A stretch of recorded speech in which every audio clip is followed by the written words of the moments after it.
Hi guys, welcome back to my channel. Yes, again, I'm doing voiceovers. I actually really like doing the voiceovers. I'm not gonna lie. The first time, lots of social anxiety. The next few times, have actually been pretty okay. And you guys seem to enjoy them, and I like to do things that are something you guys would enjoy. So first up, we have Pirate Thief. I'm not gonna lie to you guys, I don't like playing Thief, nor do I play him well. I try to avoid playing Thief. I really do. I just don't really play him the best. The only reason I was doing pretty decent here is because it was a geisha, and Thief counters geisha. Unfortunately, the kite gets stolen from me by the forward that decides to come in a few seconds. I don't know why he was here. I'm not gonna lie to you. I'm really sad because I was actually doing pretty well this match. Like, why? Why did you have to come in? I was doing so well, and it's 5 ciphers. Why are you trying to harass at 5 ciphers? I don't know. I mean, okay, I guess. I say that as if I haven't tried to harass at 5 ciphers before. We're gonna pretend like it's not real, okay? Just be a little delusional with me for a second. Another thing I will mention is that in my Thief and Coordinator matches, I am playing on Asia, so my ping is not the best. Just a heads up. So we ended up losing that match. I'm personally not very surprised. I'm just a little sad.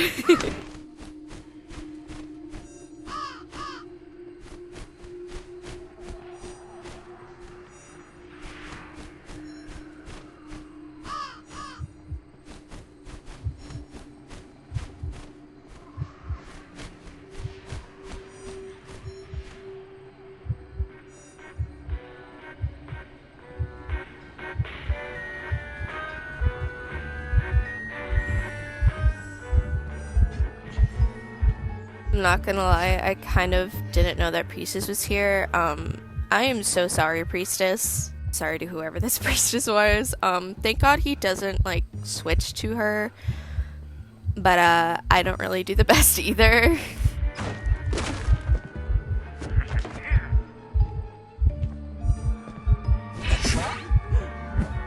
I was honestly expecting him to have Blink, so I kind of move around a little weirdly because Nightmares with Blink, it's like there. Like, I know he's just trying to red light trick me now, but at the time I thought maybe he was going to try to blink through because Blink should be up by now, but clearly he did not have Blink, as we can all see. And then on top of that, he also has faster pallet breaking, so I don't really have much to go with. And if I try to use my flashlight, I actually don't think I used my flashlight this whole entire match, I'm not gonna lie to you guys. But flashlighting a Nightmare is so tricky just because of his dash, to be honest. He definitely counters Thief, so it makes sense why he stayed on me rather than going after the Priestess.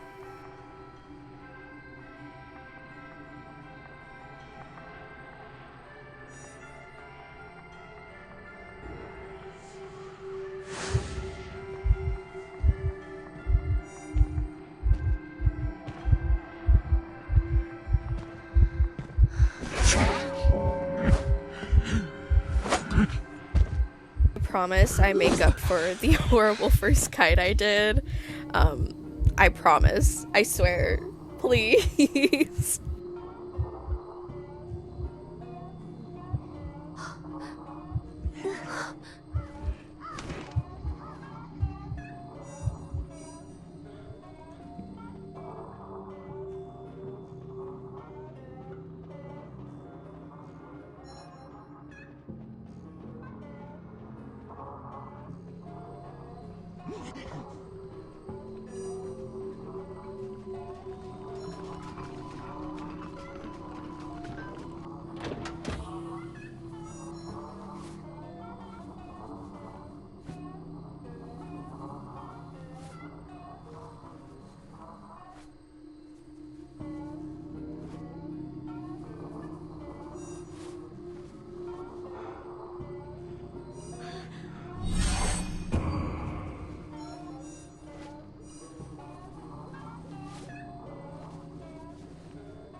So once I get the bird on me, I move away for a second to see if he'll immediately teleport, which he doesn't, so I do go back on the cipher.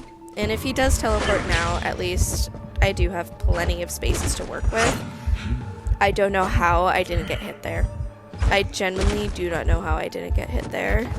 Also, because he does have faster pallet breaking, I don't try to flashlight him on the pallet, just because it wasn't a pallet stun, so I don't have time, and I'm dead on chair. I want to take as least risky moves as I possibly can. That sentence doesn't make sense, but I think you get what I'm trying to say. And then of course I run into him and get terror shocked. Thankfully, for my sake and the team's sake, the cipher is primed and he hesitates for a second to pick me up. Thank God for that. And then I just kite for a little bit here so that they can get the gate open.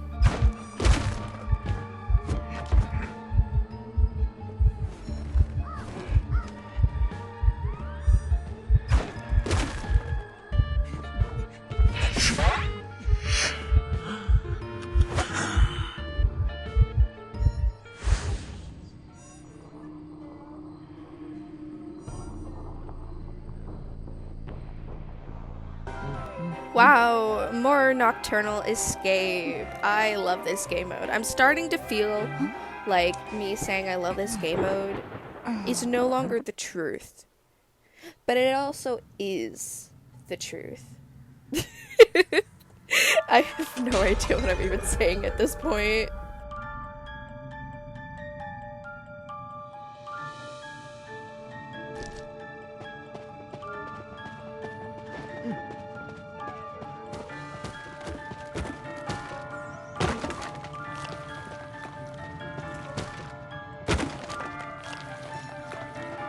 You know, I don't know why, but for some reason, the pirate skins just give me very big Halloween vibes, and I think it's just because of the colors and how they have like nice, colorful little purples on them. I don't know, they just seem very Halloweenish to me, so they're included in my Halloween series.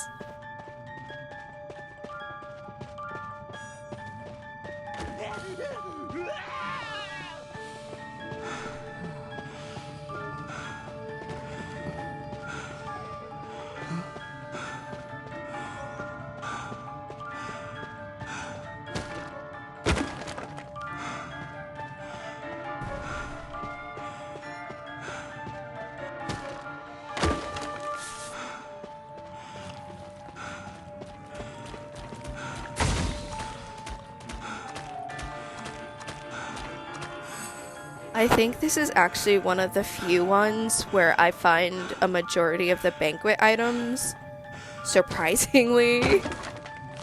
Yeah, I'm apparently not the best at finding things.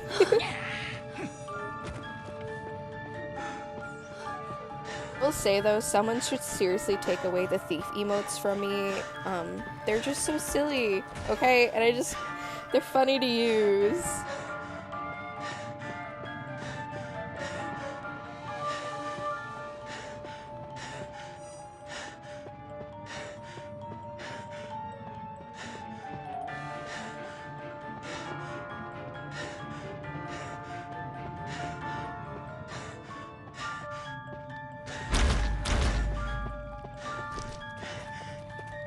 I do not know why I opened that up, but yeah.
I swear to God, somebody take these emotes away from me right now.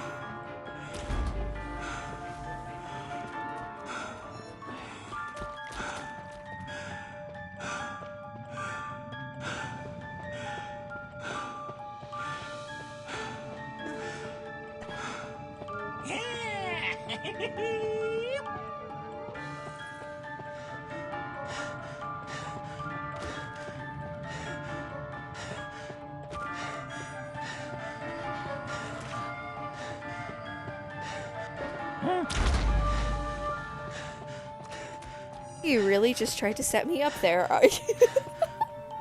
Oh, I love this game mode. How many times can I say that I hate this game mode and then immediately say that I love it in like a few minutes later?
I think I might need to just be sedated at this point. I really just I really just think that.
can seriously just have someone trying to show me the way to the exit, and I will still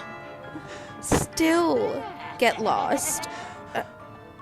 Stupid lie down emote.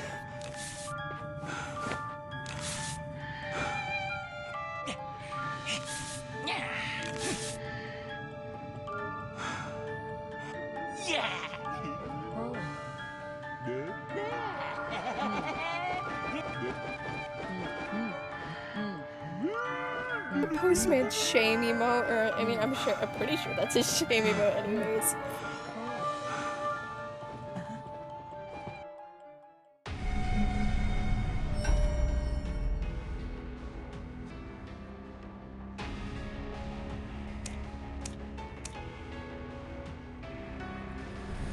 Alright, finally some Martha matches, which my Martha matches definitely went a lot better than my Thief matches.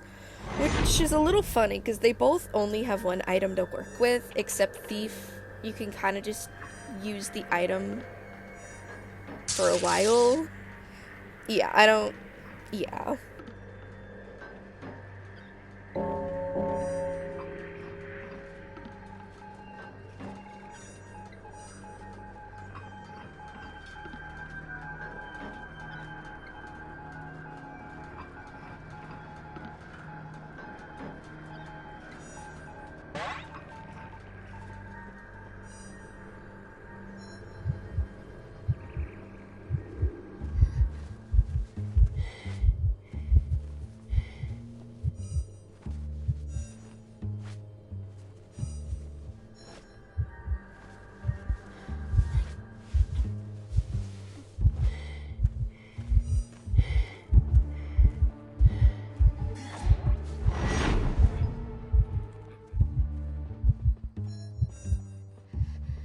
Now, even though this still leaves me at 1 hit to be downed, at the very least, if I do manage to get away, which I don't, but if I did, I would be able to be healed, so either way, it's still worth it, in my personal opinion. The good news is that now I know he has Blink, and he just used it, so I can use my gun without worrying about an excitement.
One thing to remember, if you get healed and then the camera roll goes up before you can be fully healed, you need to heal your mirror or you will be once again left at 1 hit to be downed. Similar story for if you're on 75% damage. If the mirror world goes up, you need to heal so that you're 1 hit to be downed, but on the smaller quarter, because once the mirror world ends, the damage will add up and you'll be able to be fully healed up. Now, the reason why I don't heal Prospector is Tide is taking a while to run out and I will not be able to get a heal off on him. So either way, he gets left at 75% damage. Well, that was a jump scare. Oh my god, I love the Dance in the Snow accessory. I'm so sad I don't actually have Dance in the Snow. But you know what, the accessory is enough for me. The accessory is very, very pretty.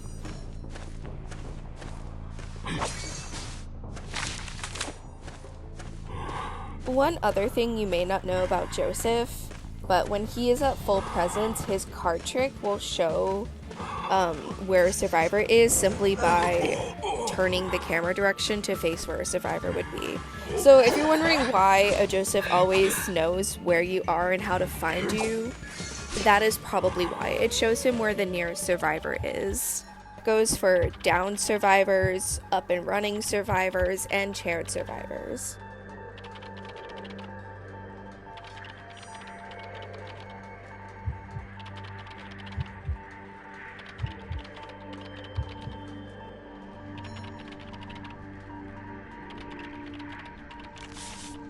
So Prospector harassing here, even though he's one hit, actually works out fairly well because it gives me time to finish my cipher before the prisoner is chaired. Because Martha has a debuff when a survivor is chaired, her decoding is much slower. And we really, really need the decoding right now.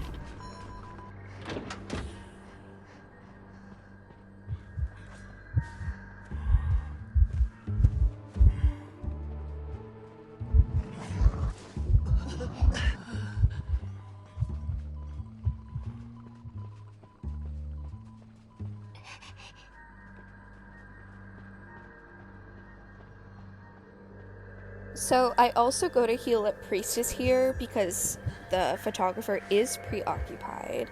And since Priestess is half health in the real world, if her down self translates to the real self once camera world ends, she would be at 75% damage and unable to be healed.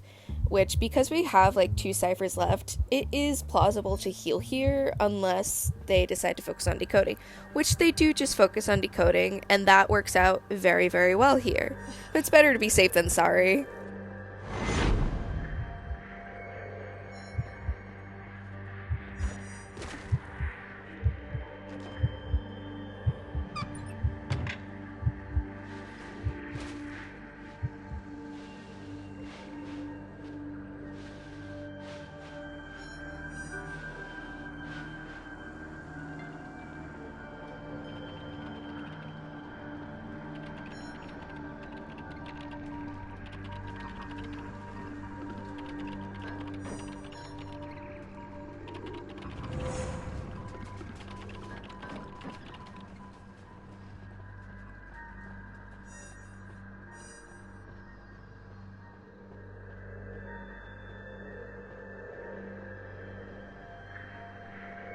TIK TOK.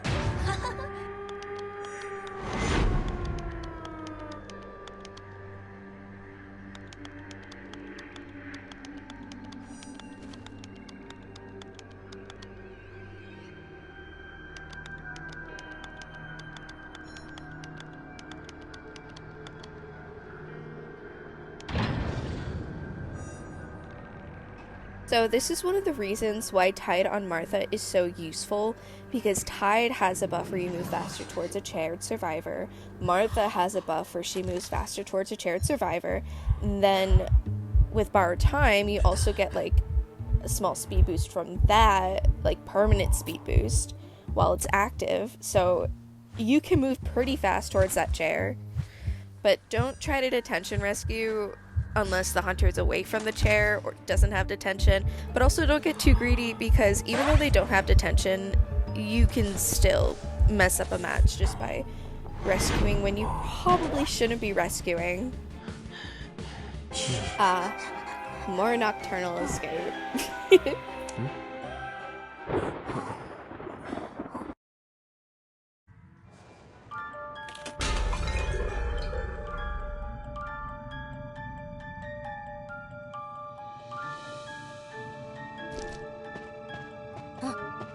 Not me going to a corner where you literally can't do anything from. Yeah, I've literally played this game so many times, and I still do that to this day, as you can see.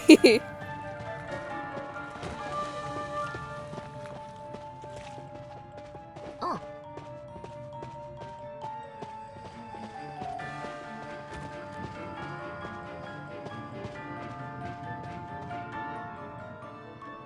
Why in the world was I trying to go down a route I had just been down and known was a dead end? I can't even make this up. I'm just really bad at directions and mazes and just, yeah. Fun fact, when I was younger, I actually got lost in a corn maze. That was definitely a fun time in my life. I don't remember a lot of it. I really don't. All I know is that I just got lost in one. And ever since then, I've had this really big fear of corn mazes. I went to this Oktoberfest at an amusement park with one of my friends, and I told her, I repeat, I am not going into a corn maze haunt. And lo and behold, what do they have? A corn maze haunt. And lo and behold, my friend doesn't tell me she knew it was a corn maze haunt. And I didn't realize it was one until we were already halfway through the line, and I didn't want to stand there for much longer. So I had to go through it. I was literally clinging to her. And when I get scared, I laugh. I don't just like scream for some odd reason, I laugh. So I'm just sitting there giggling throughout the whole maze, like terrified laughter. That is what I do. I ended up getting so nervous that when this one scarecrow haunt actor jumped out at me, I yelled at them that I didn't like corn. Because I was in the middle telling my friend I don't like corn mazes, and then suddenly it's just, I don't like corn! Oh, I was so embarrassed, but I'm pretty sure he laughed, and then we had this one scare actor following us through the whole maze asking me if I wanted cornbread or corn pie. It's something weird like that. I forget. This was like 2 years ago. It was really funny, actually. Also, this is the fastest I have ever made it to the end of this thing. Like, that is the fastest ever. And I would have had the fastest time if I wasn't trying to, like, look for other items, but, because we only found one. Or, well, I only found one. I wanted to find more, but I did not. I just decided to take it and go.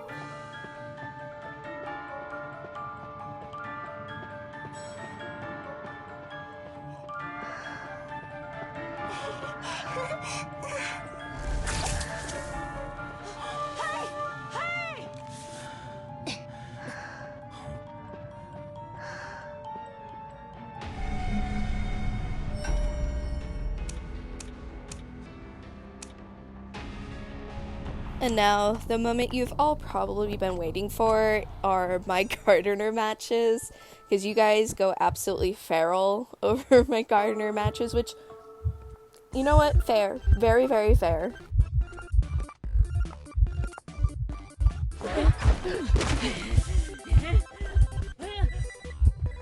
Also, I should clarify that my gardener matches are on NAEU, not Asia.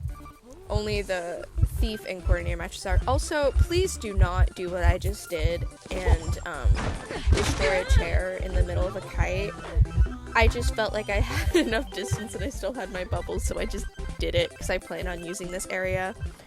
I say as I also transitioned out of this area fairly quickly after this. Yeah. Don't do what I did. I know I'm an A-badge gardener, but don't do what I just did there.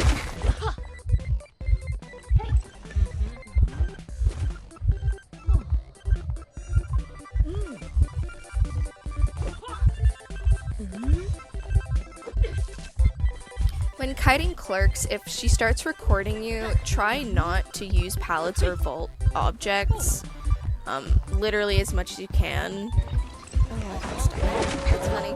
Anyways, literally, you gotta try not to use pallets until you absolutely have to use one, because when she gets those recordings, she gets more than one copy of that recording, and she can use that to mess up other people's kites. So, just be careful.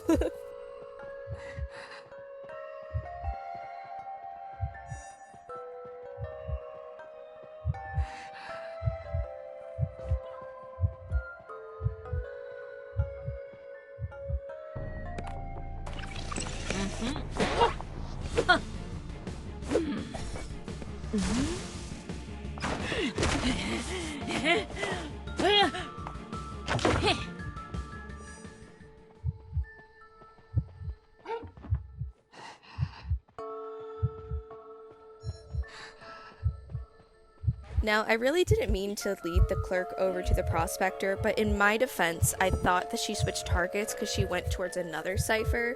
So I thought for some weird reason that she had switched, but no, she was just looking for me.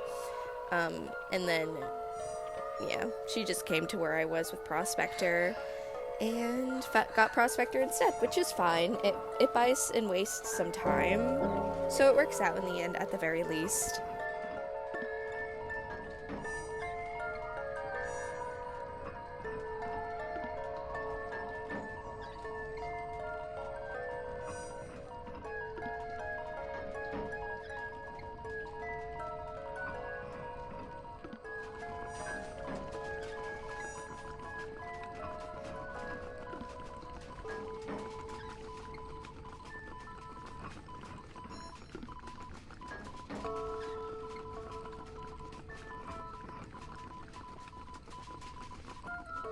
Antiquarianized ciphers were so close, so I was being like really careful, and I was like debating on if I should pop mine or have her pop hers, blah blah blah.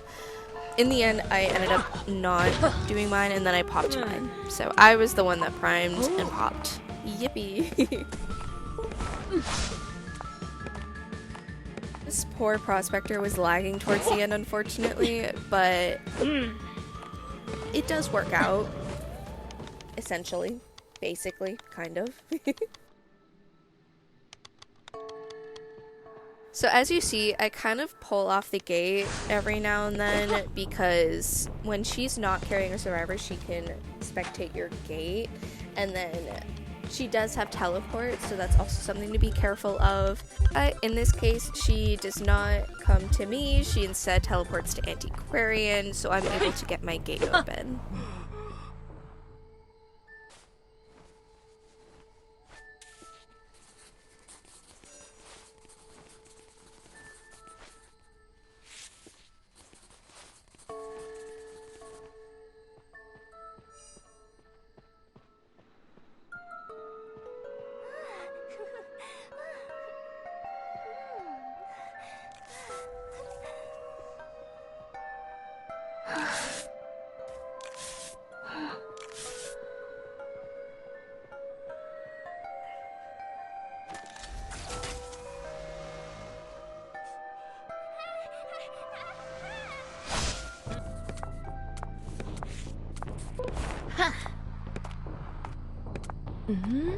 Man, I am so hungry. I am 100% eating lunch after I finish doing this voiceover and editing this video.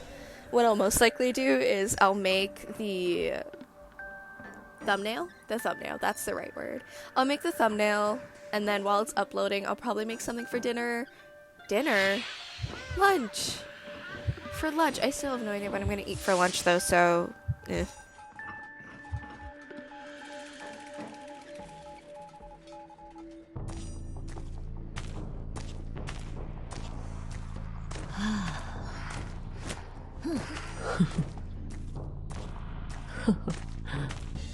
I will say, personally, when I play as Gardener, I do not mind when people kite on me, mainly because it gives me the opportunity to break chairs more often, and on top of that, when Gardener is near a chair, the the countdown goes a little slower if I'm not mistaken.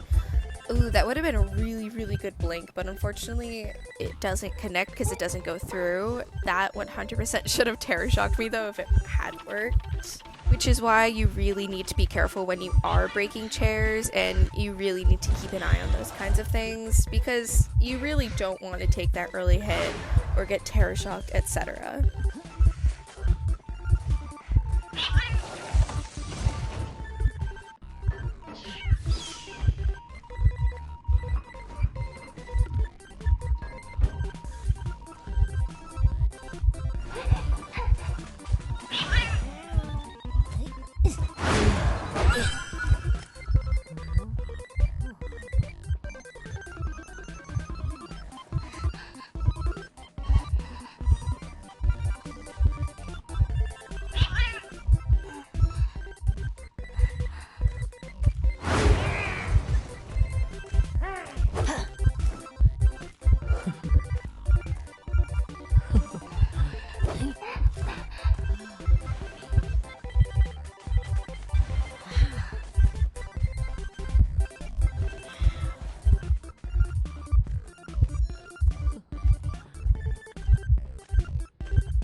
Also, one quick thing I want to say while we are all here, thank you so much for all the support on my Q&A video and everyone complimenting my voice and saying it fits very well for the commentary, etc. It really means a lot, and that's the reason why I'm doing more voiceovers at the moment, because you guys seem to really enjoy it, and it had a lot of very positive feedback, which I'm very, very grateful for. So thank you for that.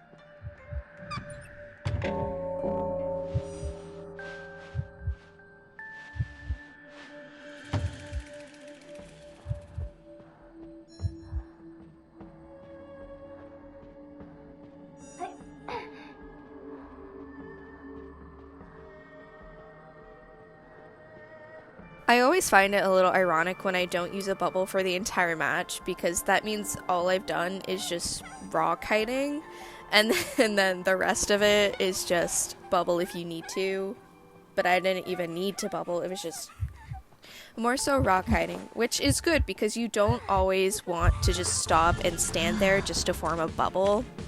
Sometimes you have to, sometimes it's your only resort, but sometimes you just don't have to. And we are back with more Nocturnal Escape. This time, however, I have my partner. My very, very lovely partner. Oh, I love them so much. I'm going to squish them the minute that they wake up.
You know, it's taken me this whole video to realize, but do you guys remember when this game mode had the bats?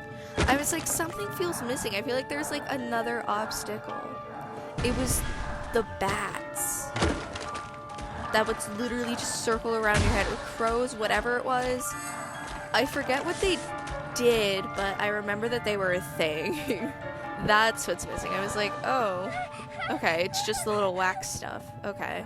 I'll probably have to watch over my last Nocturnal Escape video from last year to remember what they did, but until then, I do not remember what they did.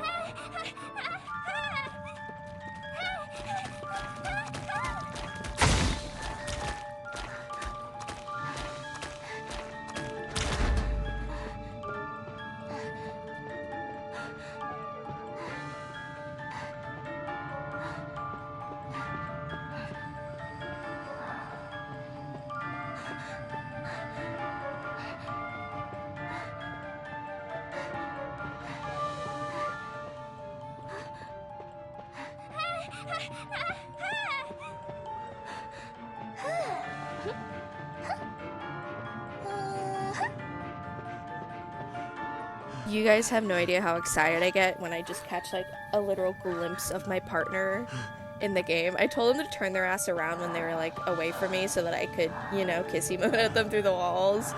And then they ran away from me again, which they said they just had to kiss emote not through the walls, which, fair. God, I love them.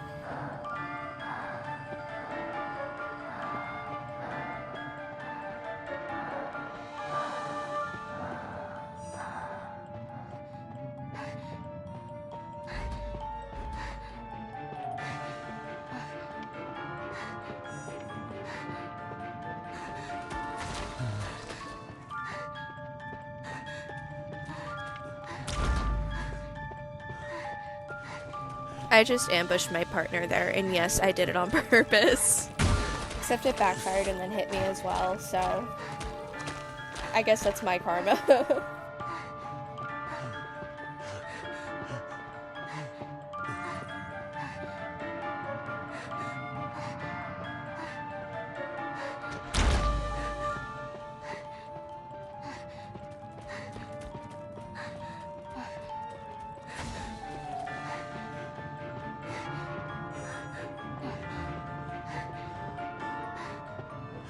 Another instance of I would be very, very lost if it was not for my partner.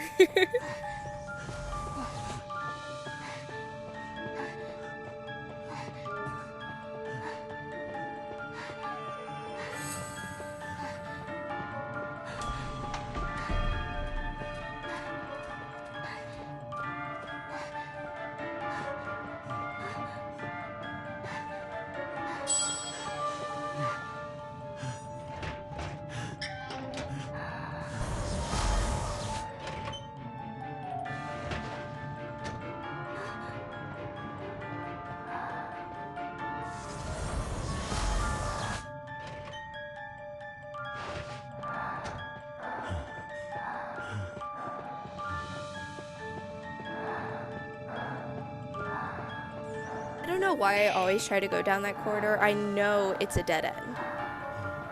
Like, I know it.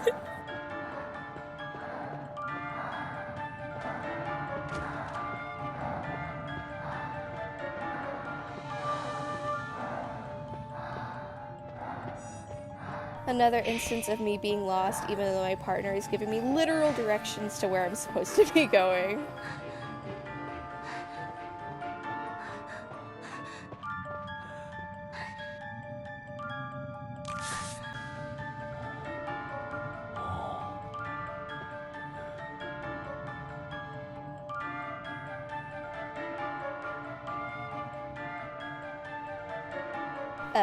Don't mind me, I'm just pussy moaning at my partner here.